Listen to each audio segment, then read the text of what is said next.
Voilà, parfois il nous faut une sorte de thérapie ou encore de suivi pour sortir donc des blessures intérieures ou émotionnelles. Et par contre, certaines personnes n'arrivent pas bien sûr à être curées de cette méthode. Bonjour, homme de Dieu. Bonjour Blessing. Bienvenue. Merci. Alors, on parle bien sûr de pourquoi certaines personnes ne sortent pas ou ne guérissent pas des blessures émotionnelles. Oui, absolument. Tu l'as si bien dit, il y a blessure intérieure ou blessure émotionnelle. Aujourd'hui, c'est un problème pour certaines personnes et cela fait qu'on a l'impression que des gens sont toujours démonisés, on dira ça comme ça. Ils sont suivis par des démons, mais en réalité, les démons ne sont que la conséquence de ce qui agit. C'est comme des mouches qui s'attroupent juste quand il y a une poubelle, quand il y a quelque chose qui les attire. Et les blessures émotionnelles sont entre les mains des gens comme des poubelles que les gens attrapent. Et tant que tu tiendras cette poubelle, les mouches seront toujours sur toi. C'est pourquoi il y a des gens qui sont toujours démonisés. Alors, pourquoi les gens ne guérissent pas? Premièrement, parce que les gens font dans le refoulement. Ils refoulent leurs émotions. C'est-à-dire, aujourd'hui, il y a une sorte de philosophie chrétienne qui veut que les gens ne se mettent pas en colère. Pourtant, la Bible dit, si vous vous mettez en colère, ne péchez point. C'est-à-dire, la colère n'est pas à l'origine le péché. La colère, c'est une émotion normale. C'est comme une émotion, c'est comme la faim que je ressens, c'est comme la joie que je ressens. Mais même dans la joie, on peut pécher. Ben oui, c'est clair. Voilà. Alors donc, si vous mettez en colère, ne péchez point. Donc, il y a des gens qui refoulent leurs émotions et se disent, bon, ça, c'est pas normal. On nous a dit que ça, là, on ne doit pas se mettre en colère, il y a un démon de colère. Non, en réalité, c'est quand tu commences à fonctionner, tu commences à laisser ton cœur fonctionner comme ça, et que ça devient un danger, qu'un démon vient t'accompagner dedans parce que tu aimes la chose.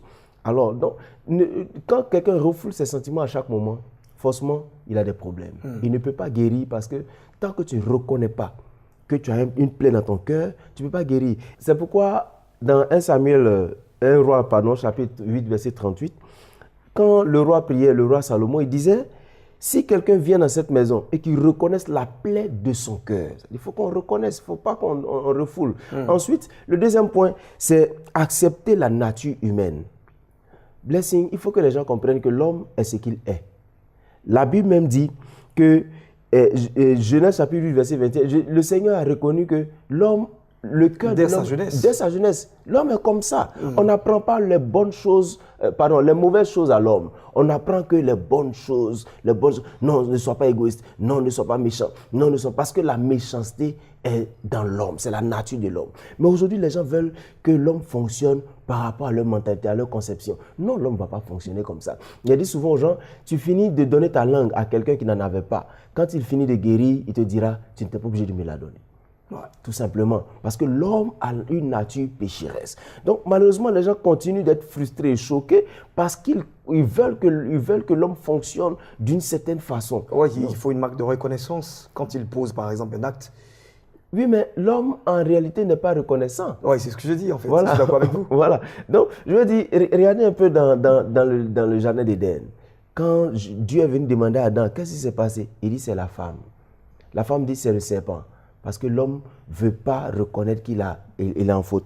Après, il faut que l'on sache que quand on a fini de savoir que l'homme est comme ça, il faut qu'on cesse de se donner des raisons. C'est-à-dire, Blessing m'a frustré, il m'a choqué. Donc j'ai raison de garder ça dans mon cœur.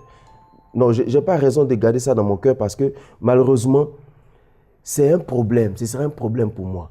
Si je le garde dans mon cœur, c'est comme j'ai pris la poubelle et je laisserai toujours les mouches m'accompagner à cause de l'odeur de la poubelle et à cause de la saleté. Je dois forcément me libérer parce qu'en réalité, ce que tu retiens de quelqu'un, tu retiens esclave de la personne. Et tu retiens esclave même pas seulement de la personne, des situations et t'empêchent d'obtenir des opportunités sur la terre. C'est un thème très vaste. On n'aura pas le temps de l'épurer aujourd'hui. Et je pense qu'on va aussi toucher des aspects très concrets de personnes qui sont frustrées et qui ont certainement du mal à sortir de leur gond. Et il faut bien sûr leur permettre de sortir. Et je vais parler de ces dames peut-être qui sont violées et qui aujourd'hui peut-être prennent tous les hommes pour des grands violeurs. Absolument. On parlera bien sûr de ces femmes aussi qui traînent cela, qui rentrent dans le mariage, mais bon, qui ne sont pas encore arrivées à guérir de ces différentes plaies-là. Je pense qu'on dit la même chose. Ah non, si, on dit vraiment la même chose. Et D'accord. malheureusement, le temps Ne nous permet pas. Mais Et- la semaine prochaine, je crois que nous allons vraiment parler surtout de cela, des gens qui ont été violés mais qui ont du mal à s'exprimer. Et pourquoi ces personnes ont du mal à s'exprimer et comment est-ce qu'elles peuvent sortir de ces situations. Super. Allez, merci. On n'oubliera pas aussi des hommes qui ont été cocus et aujourd'hui qui ne veulent plus se marier. Absolument.